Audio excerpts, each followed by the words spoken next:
Hello, everybody, and welcome to episode 152 of the world's longest tenured Denver Nuggets spin-off podcast. Welcome to the fifth season of the DNVR Nuggets' Serbian Corner. My name is Miroslav, and before we begin, please take a moment to like the video on YouTube.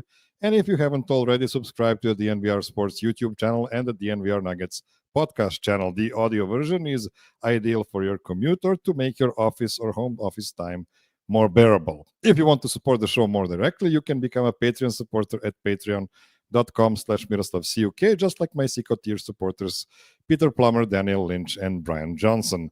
Patreon supporters can enjoy the ad-free audio version of this show. They can also submit ideas for guests and topics for the show and appear on the show during the summer, as it is Game Show month. Again, I've prepared even crazier trivia games than ever before.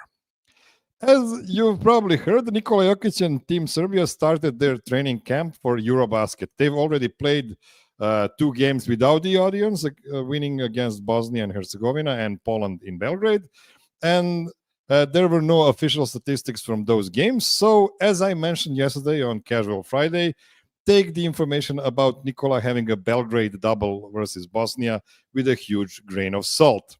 Earlier today, they started a prep tournament in Cyprus. Their first opponent was Greece. The game ended like 40 minutes ago. Vasa Micic didn't play, and Serbia opened the game with a huge lineup with Nikola Jovic at the 3 and Petrushev at the 4, with Avramovic and Bogdanovic at the guard positions. Jovic looked great with his quick trigger. Joker opened with a made Sombor double and had 6 points and 5 rebounds in about 8 minutes in the first quarter. Bogdan was missing open shots, but that's not a concern this early in the preparation period. Marinkovic was hitting shots, and Joker almost had a double-double in the 14 minutes of the first half with 10 points and 9 rebounds.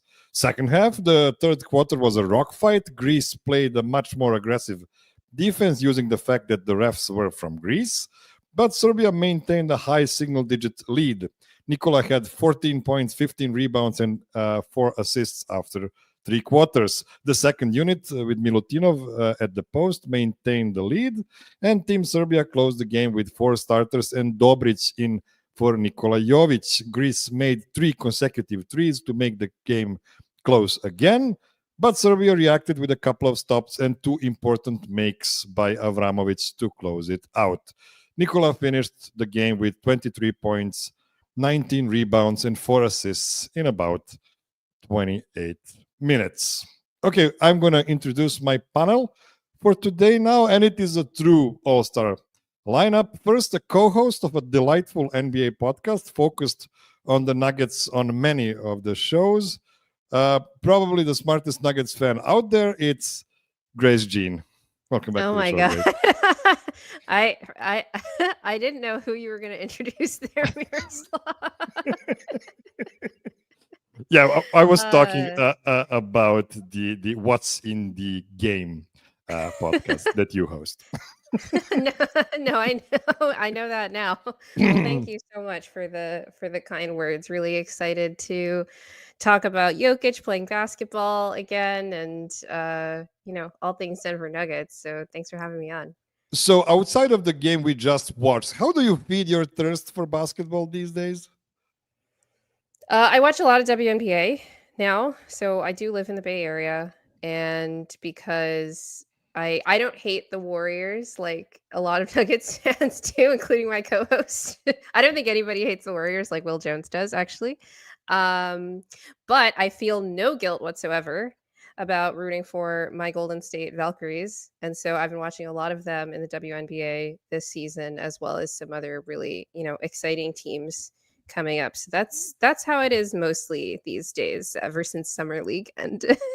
Excellent. Next, Serbian Corner debutant. He is the second member of the All NBA podcast to appear on this show. I'm slowly cornering Tim Legler to finally appear here. He's a Nuggets fan, but also an unbiased NBA fan when needed. It's super producer James. Welcome to the show, James. What's up, Miroslav? Thanks for having me, man.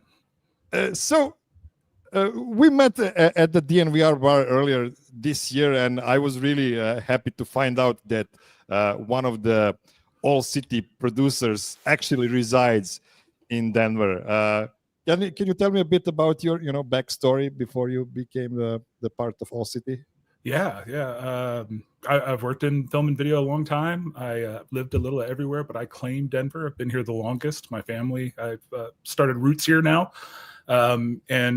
Basically, I pestered Adam until he gave me a job. And he started me off last season. So I've been doing that, man. And I'll put in a good word with Leg so we can finally get the third and maybe most important member on here. Well, you are the most important today, at least. I didn't want to say it, but I'm glad someone did.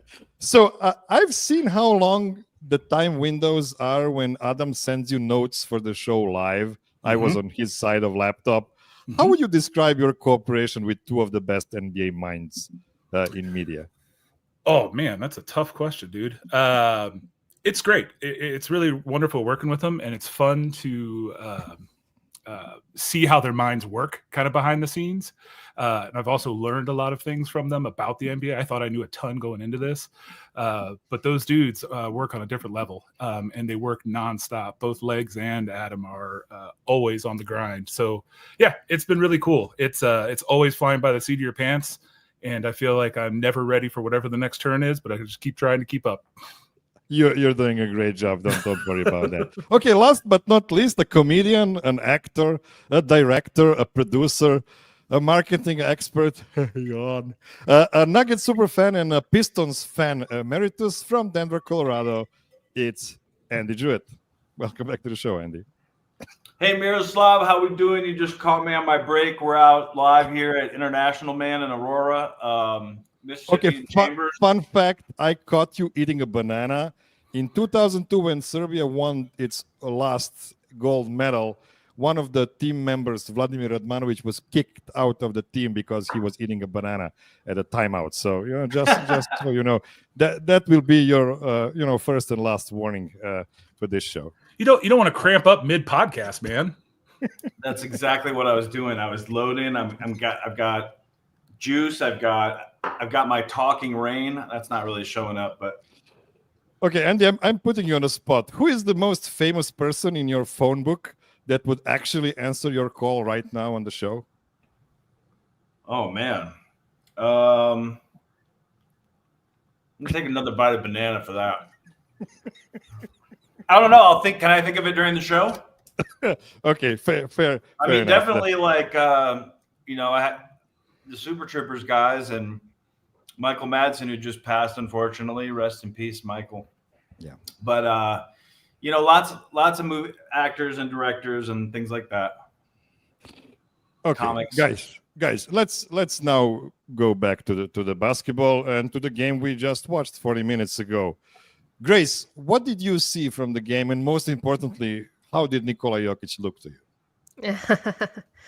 My first observation of Nikola Jokic was, wow, he looks bigger than I last remembered. I actually have a couple of bullet-pointed notes on Team Serbia from the game today. One of the big things that was just a repeated theme throughout the game was they are trying to play through the bigs in the paint, regardless of if it's Jokic or Milutinov.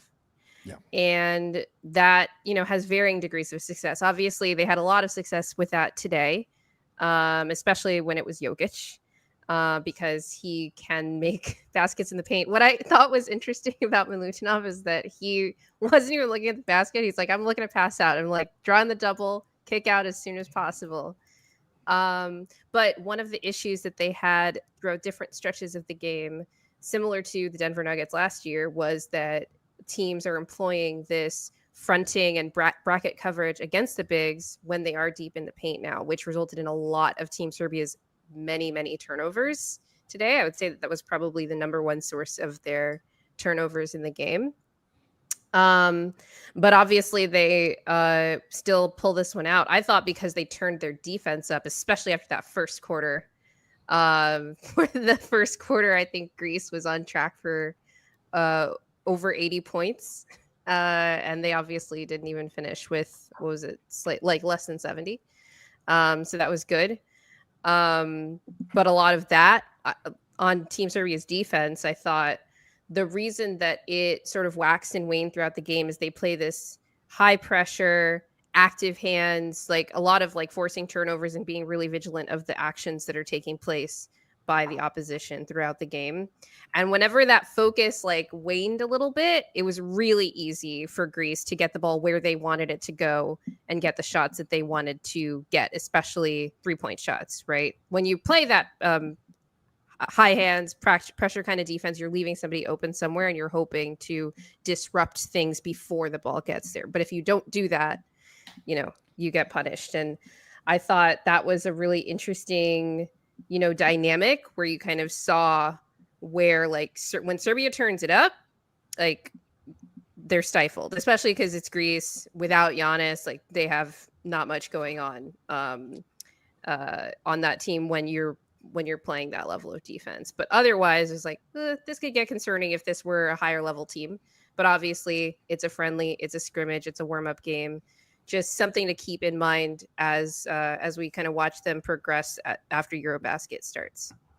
I think that's a really good point. And to your point, I think Coach Pešić closed the game with Dobrić instead of Nikola Jovic from the starters at the end of the game, mostly because of bigger defensive activity from Dobrić. Even though Dobrić cannot hit a shot to save his life, Serbia still played better with him instead of playing really big with two power forwards next to Nikola Jokic, and that was the way they started the game. Now, James, I know you were a bit late to the game. If I would tell you that the Nuggets played really good offense in the first quarter while Nikola was on the court, but still didn't play really good defense, so the game was in a tie of some sorts. But then Nikola left the game and Milutinov came in and the offense just disappeared from that moment. Would you be surprised? I would not. Based that sounds pretty familiar. Yeah. Just riffing off that point, I think one thing that I did watch, and like you said, I saw the second half of the game. Something that I was sadly encouraged by. I always think about like the ball movement in European basketball and Jokic playing in a system like that. And one of the things that I was sort of happy to see was he was still outpassing his team. There were a lot of turnovers that were forced where he was looking ahead. People just weren't looking for the ball. There was one cut down the center where wide open, he passed him open. It was a turnover. And as messed up as that is, I was kind of happy to see that happen because I think that often happens, especially with some of our young guys in the Nuggets. But even with people more familiar with his style of play, I thought, and I think he ended up with 4 or 5 turnovers by the end of the game. So I was encouraged to see that it's not only a Nuggets problem, and just like the defense and offense falling to pieces when he's not there. Andy, I'm gonna need you to be the shape doctor, the weight doctor for Nikola Jokic. How did he look to you? He definitely looks bigger, and it's kind of amusing as Luka shrinks down that he gets a little bit bigger. I think it's just yin and yang and balance in the universe really is what's happening. But yeah, no, he looks very broad. Like his shoulders look like a refrigerator box, just like straight down. He's like a big Minecraft guy. But he looked good. Like he moves well still. He looked intrinsically like Jokic. I think when the games get more important, like Jokic always, when competition happens, you can always feel his energy.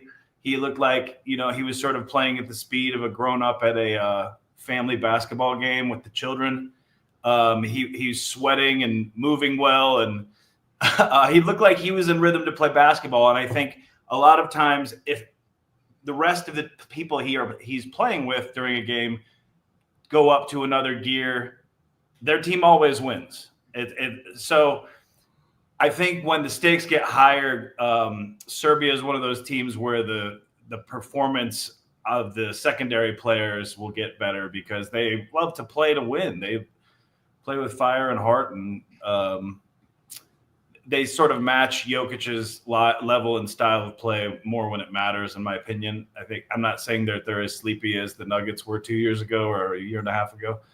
But yeah, I think they'll rise to the occasion. Grace, last question for this segment. We had a basketball analyst in the Serbian studio after the game who mentioned that he thinks Nikola was better on defense than on offense in this game because of his very active hands and disrupting a lot of shooting and passing angles. Do you agree with that assessment, or do you think he went too far with that? I wouldn't say better on defense than offense, but I thought he was really good on defense. Definitely noticed that more positively than not throughout the game, and that's always a huge plus for whatever team he's on. Because when Jokic is locked in defensively, it's pretty much over because of the impact that can have, on the team, plus the offensive impact that he's going to have. But yeah, a lot of the plays that came to mind when I was thinking about the constant active hands on this team were Jokic's.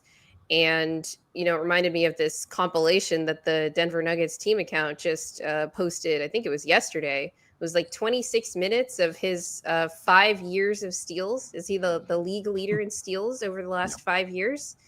And I was just thinking, like, man, it would be really great if we had a team that could he keeps up his steal rate every year, regardless of like your assessment of his overall defense or the team's overall defense. But if we had a team that consistently was playing off of that, kind of OKC style and, forcing turnovers instead of being like 25th in opponent turnover rate, that would be a huge boost to our defense. That's a trend that we saw this past season in the NBA. I believe it was either 6 or 7 of the top 10 defenses were top 10 in opponent turnover rate, whereas that wasn't necessarily the case in years past. There were other more predictive indicators, but that seems to be something that the league is moving toward, just another way to win the possession game.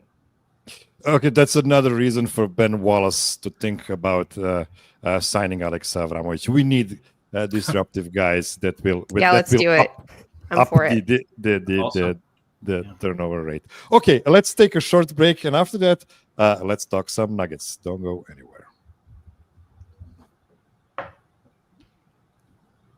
Okay, we are back. Just before we move to the Nuggets, I just wanted to mention a couple of things before the next show. Serbia will play Cyprus tomorrow in the second game in Cyprus, and next weekend they will play a couple of games in Munich, and I'm not referring to Munich, North Dakota, but Munich, Germany. The last game before traveling to Riga, Latvia, will be at the Belgrade Arena versus Luka Doncic and Team Slovenia, and I will be in the press row for it, so you can expect some videos, photos, tweets from the venue. Last thing I wanted to mention, we shouldn't look too deeply into the results of these games, especially these early ones, since coaches use them to try out different things with different players. But you know what? It feels good to win 3 out of 3 prep games. Way better than to lose all 3 prep games. Lakers. This is what they did the last couple of seasons. Okay, so guys, before we start playing the games today, I have a philosophical question for you. And James, let's start with you. We as Nuggets fans, at least the majority of Nuggets fans, are very excited for next season after the off-season moves made by the BJ dynamic duo. In case you are new to the show, I refer to Ben Tenzer and John Wallace duo. Here's my question. Do we think a potential upgrade at a starting small forward, where an elite shooter and a very good rebounder in Michael Porter was replaced by an also elite shooter who can put the ball on the floor a lot more and is probably a more versatile defender, and also the improved depth achieved by adding veterans like Bruce Brown, Tim Hardaway Jr., and Jonas Valanciunas are going to be enough to win it all, with Jamal Murray being the same exact player he's been in the last 2 seasons? Or do you still think he needs to go back to his 2023 version for the Nuggets to have the real shot at the championship this season? I love it. Two answers to that one question. Number one, yes, I think it's enough. I think if Jamal puts up the exact same numbers as they did last year, I think that it's more than enough. I think this is a significantly deeper team and a significantly more dynamic team with these additions that they have. Also, throw in Day'Ron Holmes to that mix too. Having him as I don't know exactly how many minutes he's going to get in, but at least in the regular season, he'll be able to fill some. But my second part of that is I know there's been a lot of Jamal slander this summer already on Nuggets Twitter and other places, but I'm expecting him to have a giant year. I think he's coming back. They used to say 2 years to come back from an injury like his. And then all of a sudden this time frame kept getting shorter and shorter and shorter as players started to come back quicker. And players can come back, but I think coming back to like their full form, I think truly doesn't happen for almost 2 full years. So I'm really excited for that. I also think there were a few other injuries that he was battling at the end of the year that didn't really get press. And I think he's going to have a monster year. I think there's less pressure. I think we have more ball handling. I think even changes like having Aaron Gordon bring up the ball like they did in the playoffs, doing that throughout the regular season will give him a little more time off. So I'm expecting a really big year from him. And so even if there isn't, I still think they're good enough. I still think they have enough. But I'm also expecting a lot out of him this year. What do you think, Andy? I actually think on paper answer is I think James is correct. I think that he doesn't need to be 2023, all-time status for us to win. Now, if he does, we absolutely win. But if he's kind of been at 85% of that or so since then, a little bit. And I think statistically that's probably enough. Now, it's all about moments. In the playoffs, if he has down moments, that could affect things negatively. But if he's just pretty even Steven where he's at, I think, the math would say that it's enough. Even though we'd all much rather see the pick and roll that we fell in love with turn into crazy plays and crazy finishes, which I think we will also need more of from the point guard position. Grace, I don't care about his 20-6 average he's had in the last 20 years in the NBA. I'm more interested about his efficiency in the playoffs. Do you think as efficient of a player Jamal was in the last 2 seasons would be sufficient for the Nuggets to win 4 playoff series? I don't think that as efficient as he was in 2024 would be. And it's debatable, his efficiency from 2025, because it was more I think if you took the averages or even the median game performance, say in the Clippers series, would have been fine. Not quite the median in the Thunder series, where I actually thought Jamal performed better than people perhaps remember. I think he had some really important, like Andy mentioned, it's really about moments in that series as well.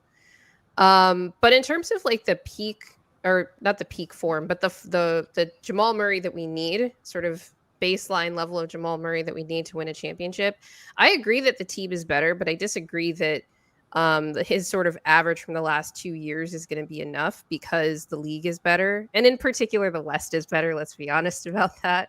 Right.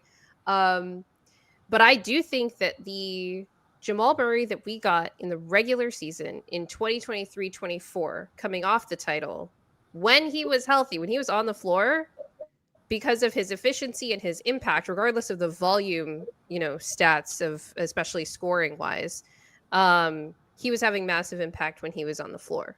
But that season, he couldn't stay consistently healthy. He was out as soon as, within the first month of the season. And then it was kind of in and out from there, right? Which is why Reggie Jackson played so many minutes that season. And I also thought that was his best form as a playmaker. And it did not continue on into that year's playoffs or this past season, in my opinion. And I think a big part of that is because of the lack of chemistry for the team as a whole. It's funny because the team was getting a lot of assists and stuff, but nothing ever felt like it was really clicking from just a viewer perspective. And so you can imagine how that could have felt for the starting point guard whose usage had gone way down as they were trying to figure out how does this thing work with Russ and things like that. And we have a lot of new players on the team this year as well, just like in 2023, but somehow that year they were able to make it work and make that run to the title. And so for me, like you, Miroslav, I don't really care about the averages and the volume stats. It's more about overall impact. And the most important, if I'm looking at one singular stat, I'm looking at the games played for Jamal Murray. in the regular season, especially because if we can get a high enough seed, that because he played a lot and had good regular season impact, and I can forgive a couple of playoff foibles here and there because we have more margin for error. If we're a higher seed, we have home court and everybody else is clicking, right? Hey, Miroslav, can I ask you a question? Or everyone? Two anecdotal circumstances that I think will make a big impact on Jamal Murray and the team this year. So number one, having someone like Cam Johnson instead of Michael Porter Jr., where you trust him to put the ball on the floor, you trust him to create a little bit and be an actual scorer. So it allows the Nuggets, or will it allow the Nuggets to do some actions where we're not so dependent on Jamal and Nikola? Will building out that package. Also, I think Malone was kind of hesitant to ever build out like that secondary attack. Will that have a positive impact? I think it will. And then secondarily, when we do those staggered lineups, having someone like JV be the pick and roll partner for Jamal, don't you see that being like an opportunity to be more effective and more efficient? What do you think? I agree with both points. Grace mentioned how the team gelled really quickly in 2023. It's because the guys they introduced were veterans. And the same thing is happening this year as well. We're getting 4 veterans that are not way past their prime, at least. So, I'm optimistic about that. I'm really optimistic about Cam Johnson's fit in the starting lineup. Even if his scoring averages would be lower than Michael's, I still think the Nuggets might maintain the high efficiency of their offense.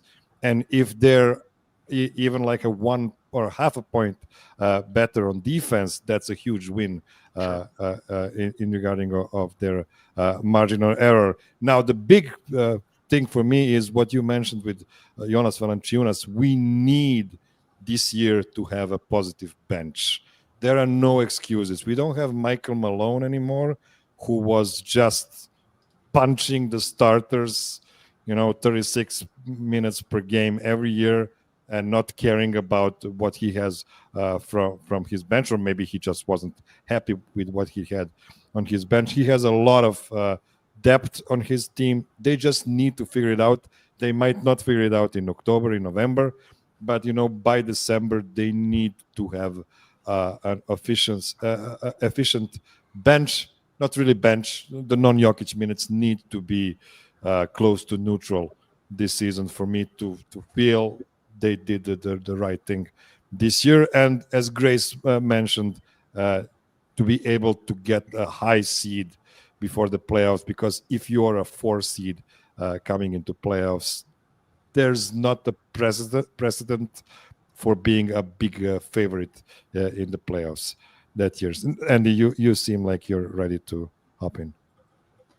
Oh, I was just gonna add to what these guys said. I mean, I think that Jokic thrives in an environment where the energy is better. I mean, that's obvious, but I just think like even his early teams, like teams that had like Malik and Juancho and Torrey Craig and people like that, like that, right? And Bruce Brown's like that.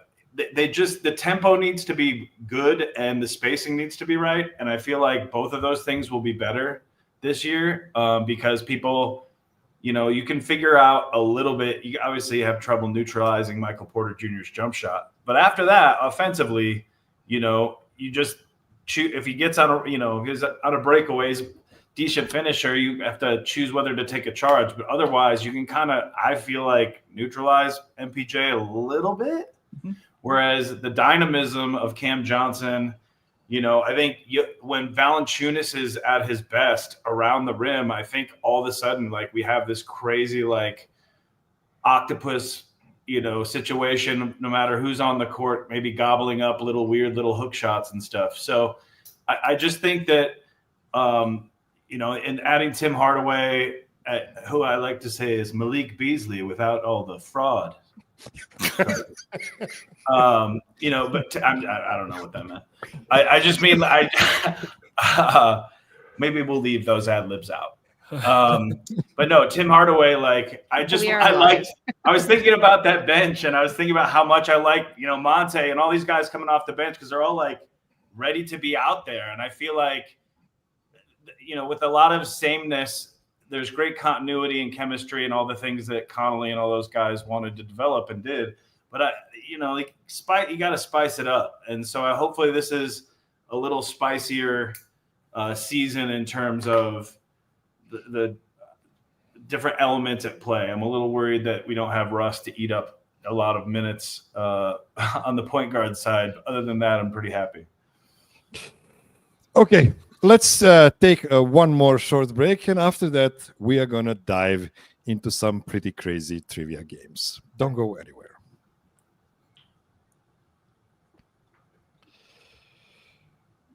Okay, guys, we are back, and welcome to Season 3 of Serbian Corner's game show trivia Lollapalooza. I don't know. I tried to make that sound good, but it didn't. Okay, so let's bring in our faithful presentation to the board, and we are, of course, going to start, as always, with a tiebreaker game.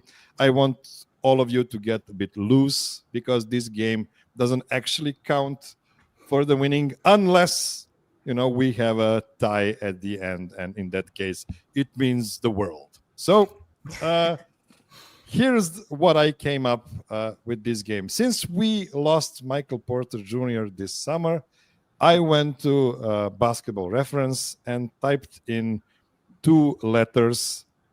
Where is my? Yeah, here it is.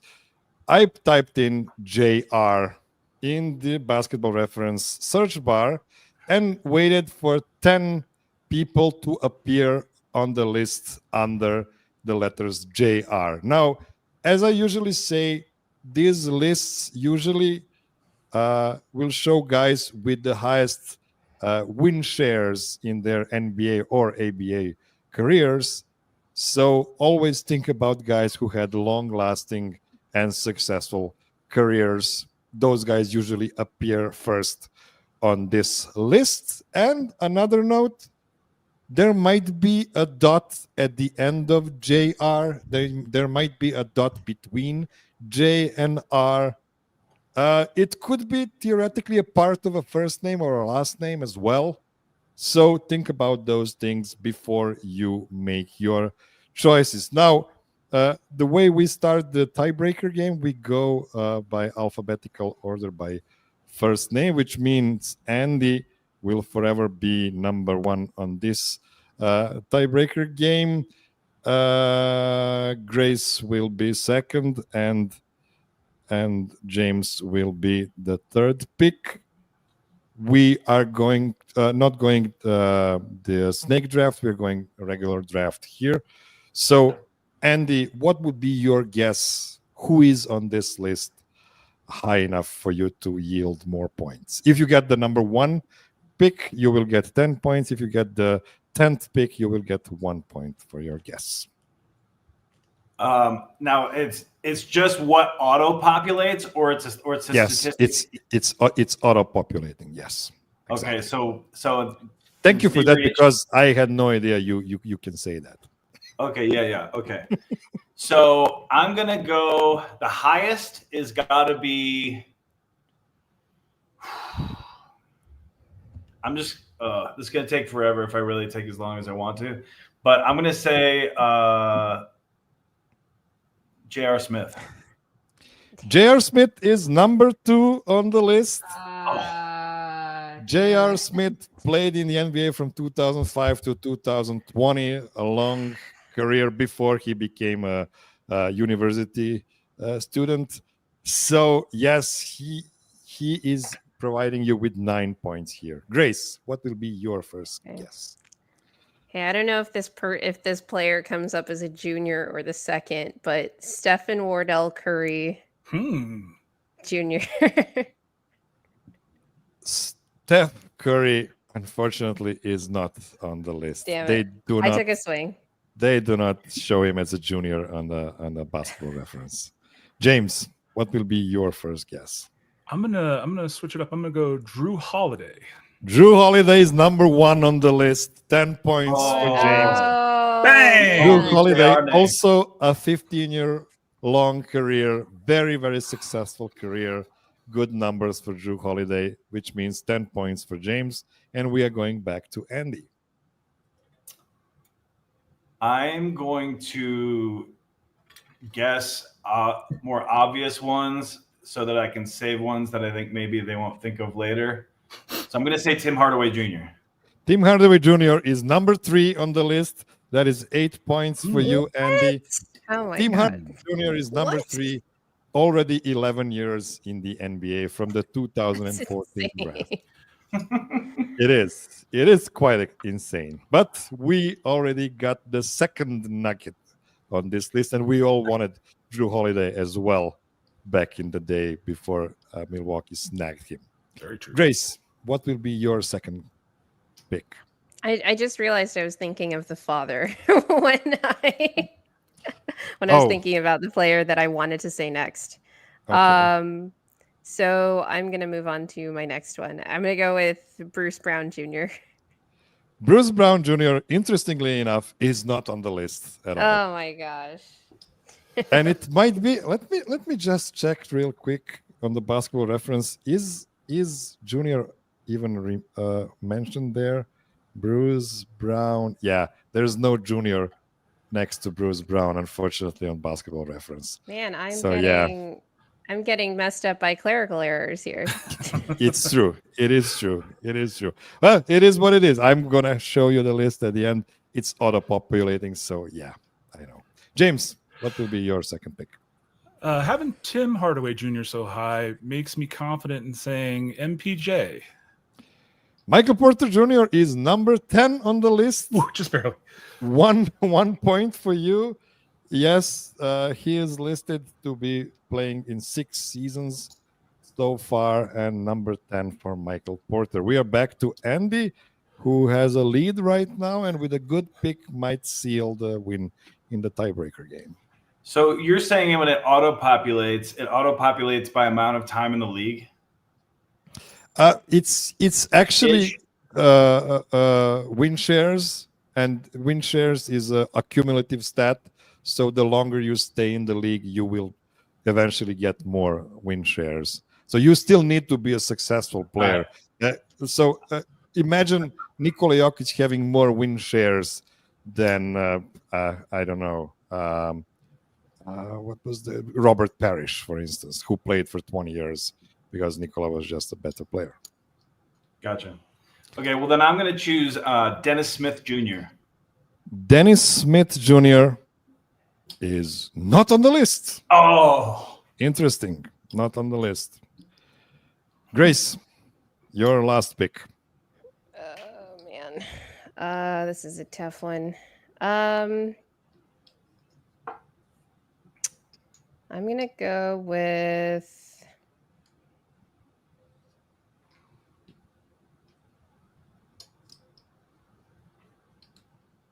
a name that comes into my the next name that comes into my brain. Okay, I'm gonna have to pass. Okay. James, you need to win the tiebreaker. Andy has 17 points. You have 11. So with 7 points, you will win the tiebreaker. With 6 points, you will tie the tiebreaker. Oh, man. I don't have a great one. I'm going to go J.R. Ryder. J.R. Ryder is a really nice guess, but he is unfortunately not on the list. Here is the entire list.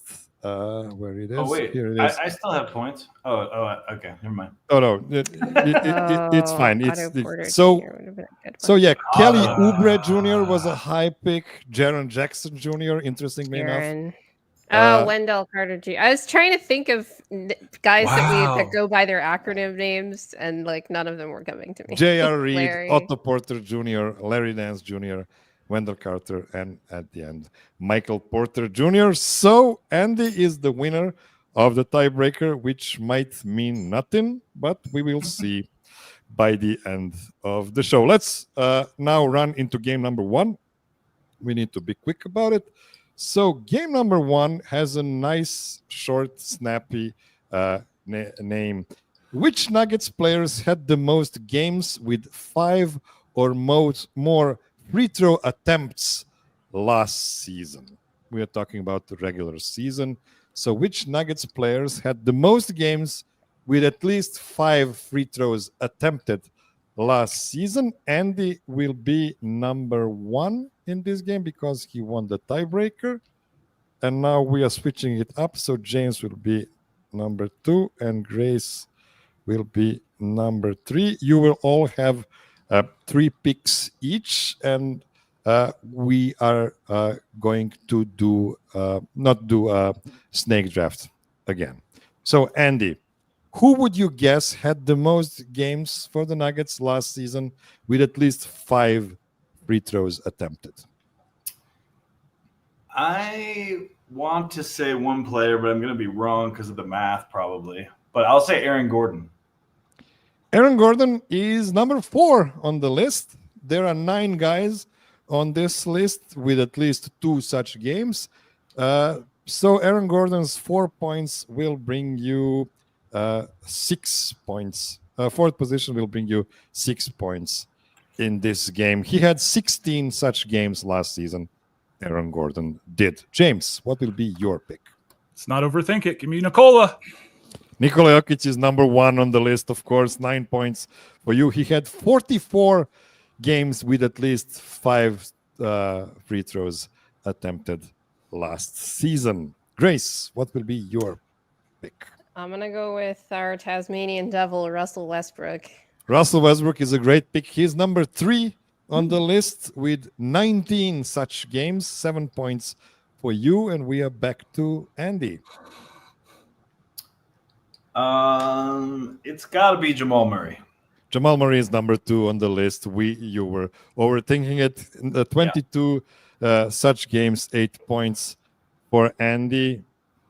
Even though anecdotally, I don't remember him having 22 games with 5 free throw attempts. He is a really low free throw attempt rate guy. But what do I know? Okay, we are back to James. So you've guessed all the top 4. Now it gets maybe a bit more dicey. Give me DeAndre Jordan. Excellent guess, because he almost did not play last year, but he still made the list. He had 2 such games. 2. And he is tied for number 8 on this list. Wow. So that's 2 points for you, James. All right. Yes, DeAndre Jordan is a really good guess. A lot of games compared to how many minutes he actually played last year. Yeah, I was going for ratio. I was going for. Yeah, it's true. I should have made the game a bit different. Free throws per capita. Yeah, per capita. Thank you, Andy. Grace, what is your next guess? I'm going to go with Christian Brown. Christian Brown is the logical guess. Number 5 on the list with 14 such games. So that will be 5 points for you, Grace. Andy, last guess. So Michael you've Porter guessed Jr. all the top 5. You still need to guess number 6, number 7, and the other guy tied at number 8 with 2 such games. Mr. Brooklyn himself, Michael Porter Jr. Michael Porter Jr. is number 6 on the list. So that's 4 points for you, Andy, here. And you finished the game with 18 points, leading at this moment. James, what will be your next guess? Oh, let's do Peyton Watson, please. Peyton Watson is number 7 on the list with 8 such games. So that is 3 points for you. You are finishing the game with 14 points. Grace, your last guess. Julian Strother, sneaky Yes! free throw drawer. Yes, that is correct. He also had 2 such games, just like DeAndre Jordan. So that will be 2 points for you as well. So that will be 14 points for you, which means Andy is winning game number 1 with 18 points. Andy, congrats. You get the first official point of today's game show. Let's take a short break. We have 2 more games to play after it. Don't go anywhere.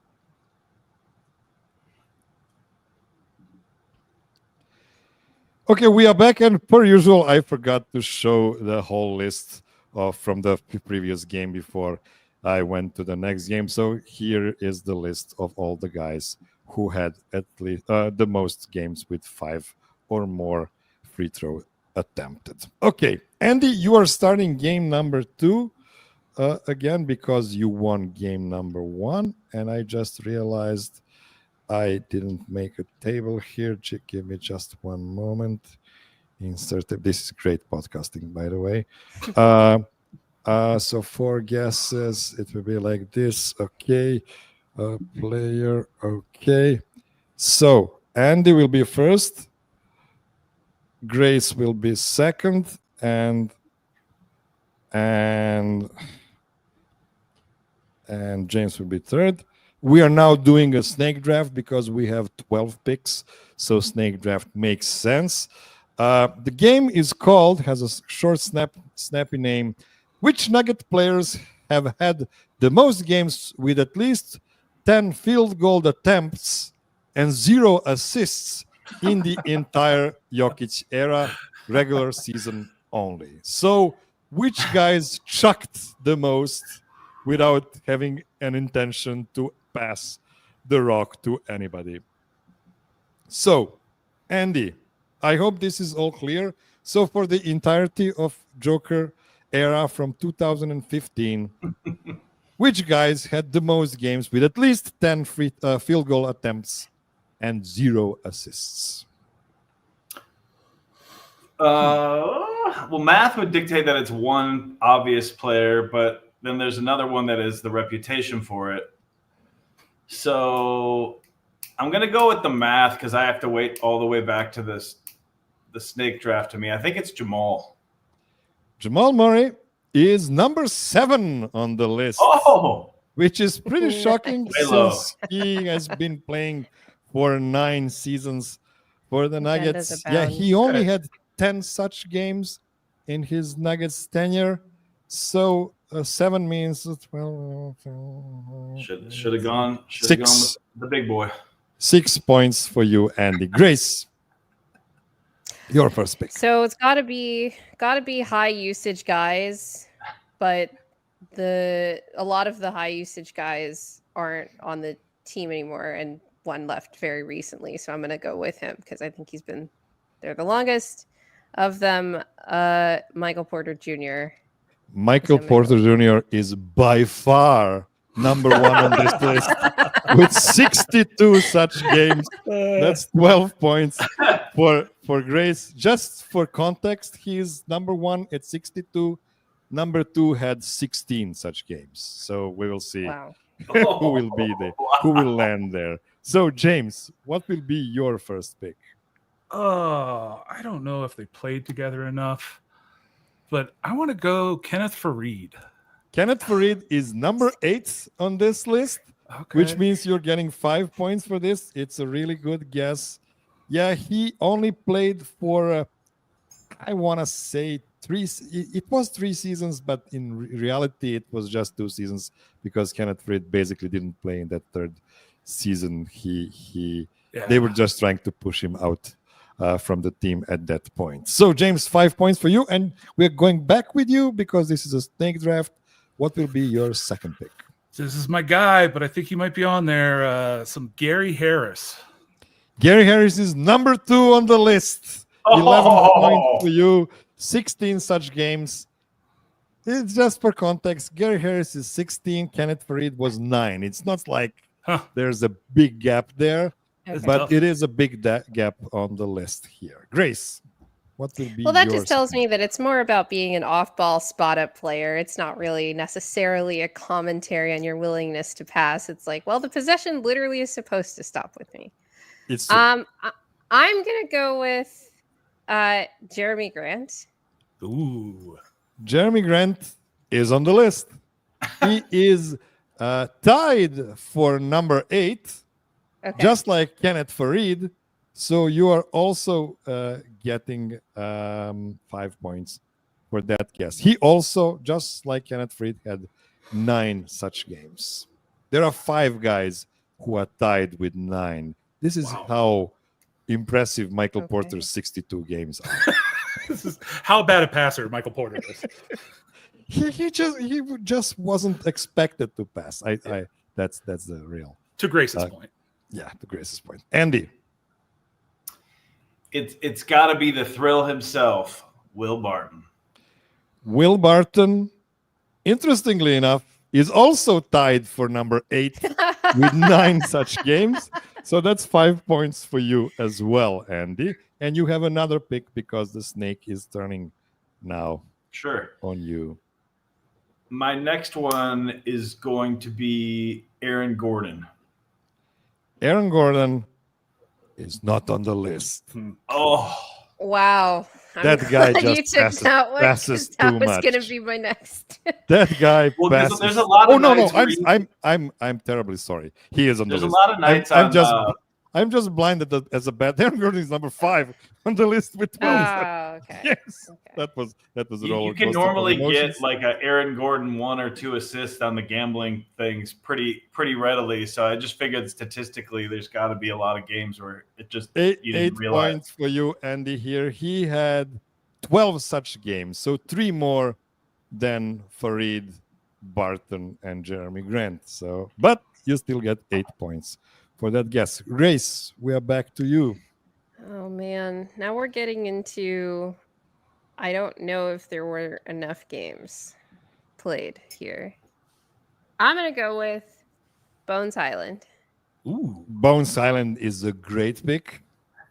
He did play at the point guard, which is kind of Right. bad for this exercise, and he only been there for 1.5 seasons. So Bones Island, unfortunately, is not on this list. James, Oh. we are back to you. Let's go, Dad. Paul Millsap. Mm. Paul Millsap is number 6 on the list. That will be 7 points for you, James, for that. Paul Millsap had 11 such games. So, yes.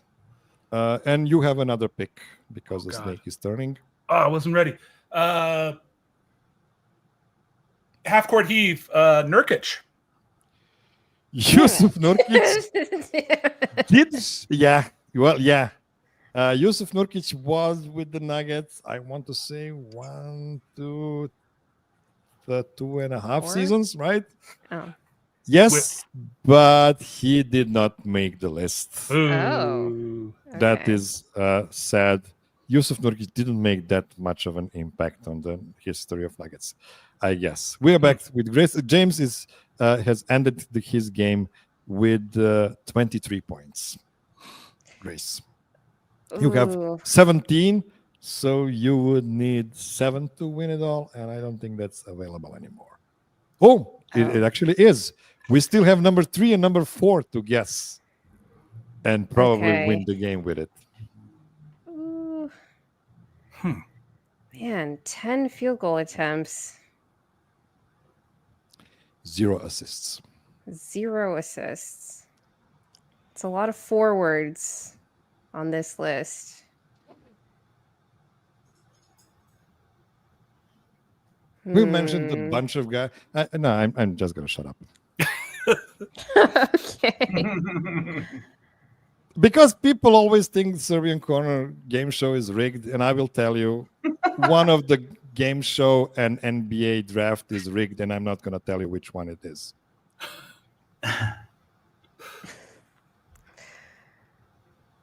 I'm gonna just take a swing here and say Mason Plumlee. Mason Plumlee is not on the list, Oh. unfortunately. Andy, you have 19 points to James's 23. So if you guess either of number 3 or number 4 on the list, you are going to win this game. Now here's the question: do I get 2 guesses or I only have 1 left? You have only 1 left. So I'm between 2. So I'm going to tell you. Then the game's over, right? Yes, that will be the last Okay, I'm going to guess. tell you the 2 that I'm thinking of, and then I'm going to pick one, and then we're all going to Okay. find out. Okay, that's good podcasting. Yeah, okay. All right. I think the answer is either Malik Beasley or Torrey Craig. Okay. Beasley is the one I'm missing. And the ball stop with Malik Beasley all the time. The question is, are there enough games? I think there were. Torrey Craig, same thing. So Torrey Craig's a little more dynamic, though, in terms of moving the ball around. Malik is just a straight-up gobble it up, dunk it, or shoot it. This is the first time this week I've heard Torrey Craig being mentioned as a dynamic player, but go on. I just meant relative First to the time this different week? things. Torrey Craig's Google alert just went off. I'm going to go with Malik Beasley. Malik Beasley is number 3 on the list. Yeah! 14 such games. 10 points for Andy, who is winning this game as well. Malik Beaslly. So here's the entire list with no further ado. So Michael Porter running away with 62. Gary Harris, 16. Malik Beasley, 14. Wilson Chandler, 13.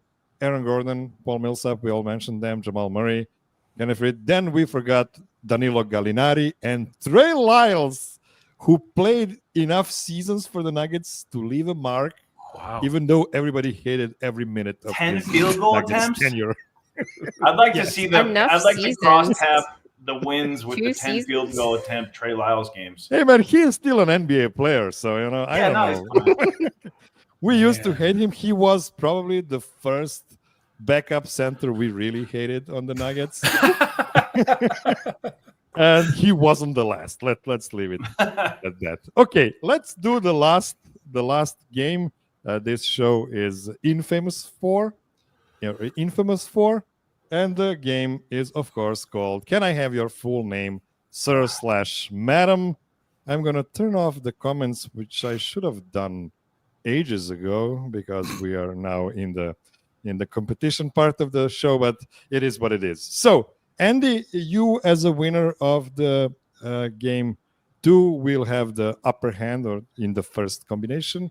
So what Can I Have Your Full Name, Sir/Madam is, this is a name mashup game in which I create a long name by joining 2 people's names together and mash them up in the middle.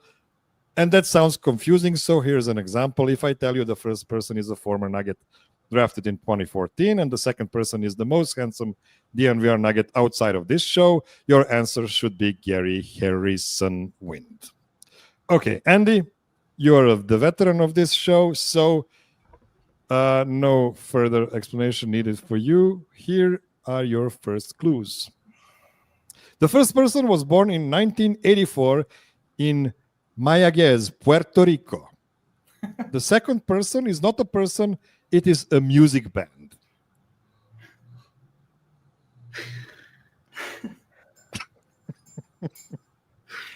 Okay, hold on. I think this. Thinking of Puerto Rican basketball players, and then I'm thinking of Puerto Rican music stars or actors or celebrities. And then I'm also thinking of you pulling a fast one where it's like just the end of the syllable going into the band. So I'm going to punt for now and say I have no idea. Okay, that is fair. Grace, do you have an early guess?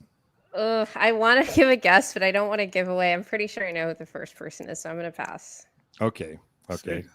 That is fair. James? Same boat. I'm not giving up what I think I know. I'm going to pass. Okay. Andy, here's the second clue. The first person played in the NBA for 14 seasons and only played for 2 franchises. The second person is not a person, it is a rock band formed in Los Angeles in 1971.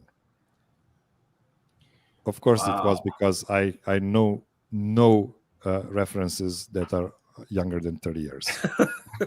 I'm sorry about that. Yeah, we did have Carl Malden one time.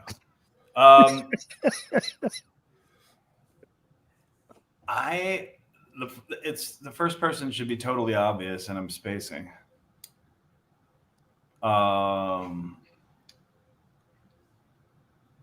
So I'm just gonna pass. Okay, Grace. Okay, I'm just gonna guess it. I don't know where this band was Really, formed Grace? because I don't know references this old in depth. Is it Okay. JJ Barrio Speedwagon? It is not. That was an amazing guess. But it was a great guess. Okay, James? Yeah, I just don't know. So I'm going to pass. What I thought I knew, I don't. Okay. Andy, last clue and hopefully the easiest one. There's a lot of space on this slide, so you can imagine there's going to be a lot of text in the third clue. Thank goodness. The first person is an assistant coach for the Denver Nuggets. The second person is not a person. It is a rock band famous for songs like Hotel California and Desperado. Okay, I know the second one. The first person is. Wait a second. Assistant coach for the Denver Nuggets. Oh. God damn it. And you have to nail the pronunciation of the combo, right, Miroslav? That's part of it. You don't have to nail it. I'm totally spacing.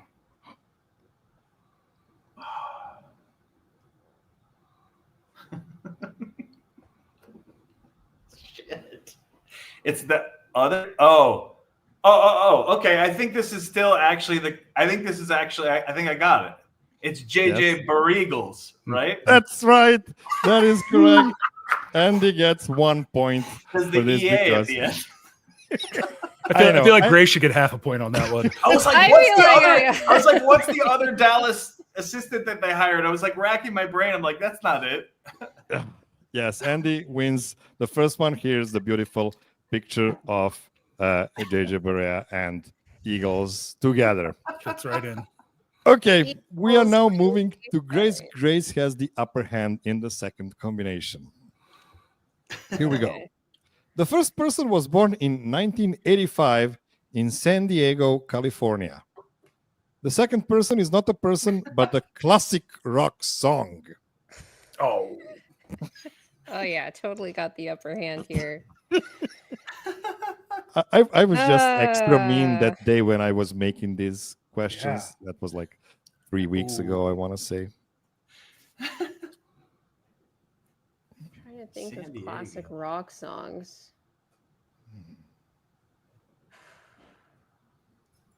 Is there like a minimum number of letters of the first person's last name that you're using? So it could be just one letter.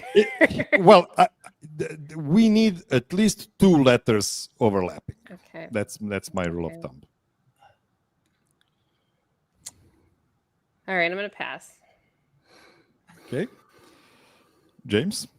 All right. This is from further behind than my Yusuf Nurkic guess. I'm going to go Aaron Gore, Don't Stop Believing. It's a nice guess. A wrong one, but it is a nice guess. Okay. Andy, any ideas? Oh, man. No. Okay. Second clue. Grace. The first person off on the age. Sorry. The first person played in the NBA for 14 seasons, 7 of which were in Phoenix. Oh. The second person is not a person, but a song by a band called Survivor. Okay, now I know. I thought I knew this. I thought I knew half of this, and I don't know any of it. This is hard.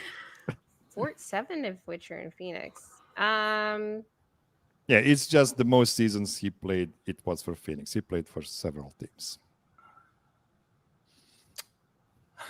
I'm gonna pass. James? Oh man, I gotta pass. Andy? I know what the song is. I know what the second thing is. Okay. Okay. The question How do you know is, it could be any he knows song because they by only this have band. one song. This band they only had one Okay. song, and it's a very obvious song. But it's not. I don't know if you're I don't know if the person. I don't know about the first person yet, so I'm. Hold it. Yeah, I'm just gonna hold it back. Okay. Last clue for this combination. Grace. The first person is the lead assistant coach for the Denver Nuggets. The second person is not a person, but a song that got famous as a theme song for the movie Rocky III.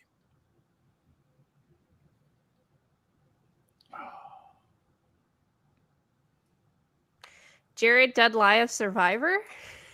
I have the Survivor. I have the Tiger. Sorry, That is correct. Team Survivor. Correct. I know the song. I know the song. I was just my I brain had was to give mashing. you I was extra mashing up three seconds. different things. Yes, Grace, that is correct. 1 point for you here. Ooh. Jared, I thought for a second you were going to Dudley say it was JJ Barea of the Tiger again. No, Yes, he's here's not the- the lead. He's just like on the front bench, whatever that means. Yeah, Jared Dudley of the Tiger is the correct combination here. Wow. And look at those Did they guys. really only have that one mashing song? I don't Yeah. know a second song. They might have more songs, but I don't know another one. They don't. Yeah, their own mothers only know that one. Yeah. But it's paid for everything. They're fine. Okay, Oh, James, Sophia and you AT are both from San Diego. James, you have the upper hand in the third combination, and I'm not sure if that's really an upper hand. So we'll see. The first person is a basketball coach. Narrows it down. The second person is not a person, but a TV show that aired from 2008 to 2014. Ah, that's a new reference. Whoa. So Carl Malden didn't play in that TV show. Okay. How about I'm gonna throw a guess out there just for fun. Okay.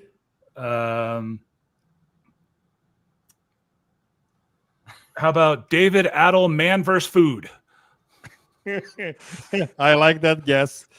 It is incorrect, but it is a really valid guess. Ah, I was so sure. Andy. The first person is a basketball coach. Yes. This is too broad. I'm just going to punt, and we're going to keep the show moving. Okay. Grace. Same pass. Okay. James, second clue. Should be a bit easier now. Oh, especially for you.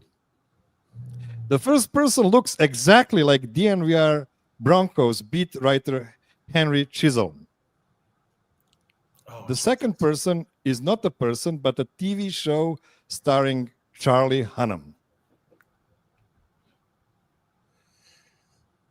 what is that called?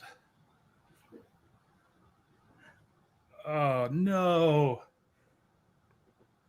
I have to pass. I can't think of the show. Andy? I know the show. I'm trying to think of which basketball. I'm running through my Oh my teams gosh. trying to think of every basketball coach.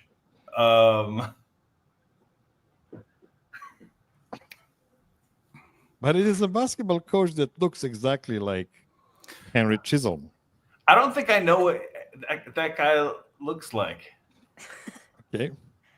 You don't know. So the that's faces of the DMV problem, because then Broncos I'd be like, beat writers? oh, I'm gonna have to punt because I want to save it once I figure it out. Okay, Grace? Man, I'm going last, so I'm not really gonna get the benefit of this last clue. That's right. I'm gonna save it. Okay. I'm gonna pass.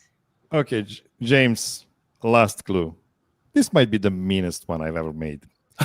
The first person was the head coach for the Denver Nuggets Summer League team in the last 2 seasons. The second person is not a person, but a TV show about a 30-something-year-old man who struggles to find a balance in his life between being a new dad and his involvement in a motorcycle gang. I can see his face. At least I I know can the show. Picture No. him. I know the Oh my show. God. I cannot think of his damn name right now. Punt. I'm Andy? out. Oh my god. I can think of 20 Nuggets assistant coaches, and I can't Oh my think of, god. I can't think of this who this is. I mean, if none of us know it, what should we do? I think will I know see. it. Grace has got I it. think I you're right. don't know. I'm gonna say, yeah, go ahead. Let Grace do it. Andrew Munn, Sons of Anarchy. That is correct. Oh, Andrew Andrew Munn, Munson. Sons of Anarchy. If I told you this was Henry Chisholm, you would all believe me. Because the 100%. guys just look 100%. exactly the same. And I don't know. Maybe I just I'm just biased against white American men. I don't know, but for me, those two guys look exactly the same. Okay, so Andy won 2 games, and the third game was won by Grace. You did not expect to win game number 3, right? That's Absolutely not. That's the Not a chance. old man's game, and kudos to you for winning it.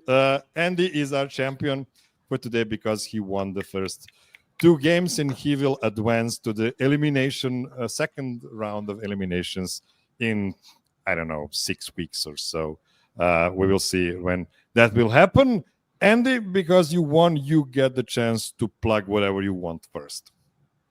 I just want to plug Ryan Bowen heading out to the Grand Rapids Gold.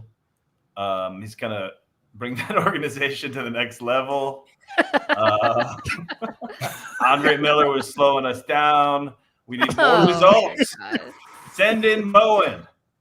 No, I don't know. I just want to plug Miroslav's Patreon. If you can throw a few bucks at Miroslav's Patreon, that'd be great. He makes this great show, and food in Serbia is getting out of hand price-wise, so we got to get the numbers up.